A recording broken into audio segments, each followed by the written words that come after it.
The Honourable Selfe.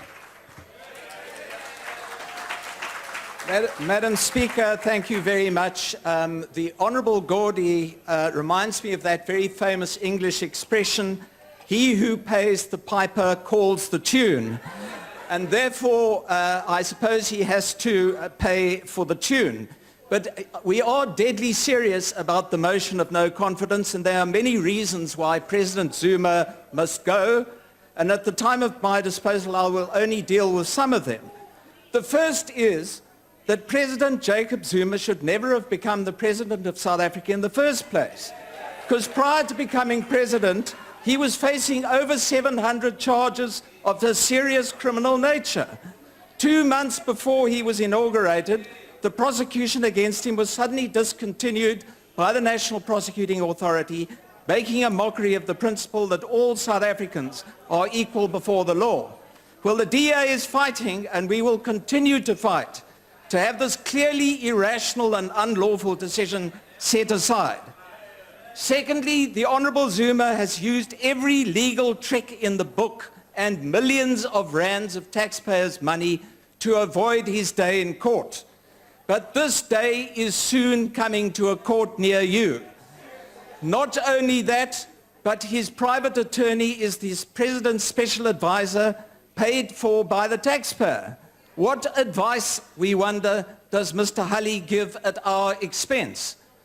Thirdly, and as a result, the Zuma administration has been characterized by a culture of impunity, where whether one gets prosecuted, fired, or suspended depends not on what one has done or hasn't done, but on which side of which faction within the ANC one belongs to and how slavishly one carries out the orders of number one. Look at Nkandla, look at Gupta Gate, look what's happening to the Hawks, look what's happening to poor old Mr. McBride. This culture of impunity is powerfully reinforced by President Zuma's failure to account fully and in detail to Parliament. Despite his protestations to the contrary last week, he has avoided question time. When he gives them, his replies are evasive, generalized, and vacuous. Under his watch and with his encouragement, his government has allowed jamming devices and riot police to be introduced to Parliament. He is creating an authoritarian state in South Africa and presides over it with all the ruthlessness of Vladimir Putin and all the sleaze of Richard Nixon. Fourthly, this sorry state of affairs has become possible because President Zuma has appointed or intends to appoint key people in his administration as a result not of their abilities, but because of their loyalties to him and his faction of the ANC. Examples include the CEO and acting CEO of the SABC, Mr. Claudio Motsoeneng, the former NDPP advocate Menzi Simelane that we had to get thrown out by the Constitutional Court, and Mr. Vuma Mashinini due to be parachuted directly from President Zuma's office into the Electoral Commission. But most seriously, the President has quite simply failed in his duty to lead. At the time where our economy is faltering, when load shedding makes it very difficult to run shops and businesses, when corruption is an everyday occurrence, where tens of thousands of jobs have been lost, when deserving students can't stay at university because NSFAS has failed, when xenophobia is rearing its ugly head, when South Africans are desperate for inspiration, vision and leadership, President Zuma giggled. Some of the participants in this debate don't seem to get how serious a liability the President is.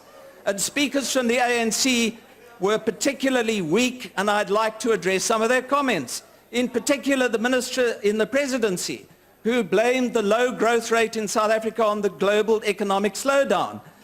And he quoted Greece and Croatia and Ireland and so on. South Africa has a growth rate projected at 2%. Namibia 5.1%, Botswana 5.8%, Mozambique 7.4%, Kenya 5.7%. Why do we do worse than our neighbors? It's because of the lack of leadership, lack of inspiration, lack of vision by President Zuma. And then there was the Minister of Human Settlements. Now she's a remarkably thin-skinned politician for somebody with so much experience. Her speech was a classic display of condescension, arrogance, and asininity. She referred to Twitter ratings, Mickey Mouse and Goofy and bats. I failed to understand what on earth she was trying to say. She quoted Milton. I'd like to quote Shakespeare. Her speech was full of sound and fury, signifying nothing. And then my friend, the Honourable Cindy Chikunga, who I'm afraid I got lost with all the gates, but I noticed that in all the speech that she made not one word of defense of President Zuma.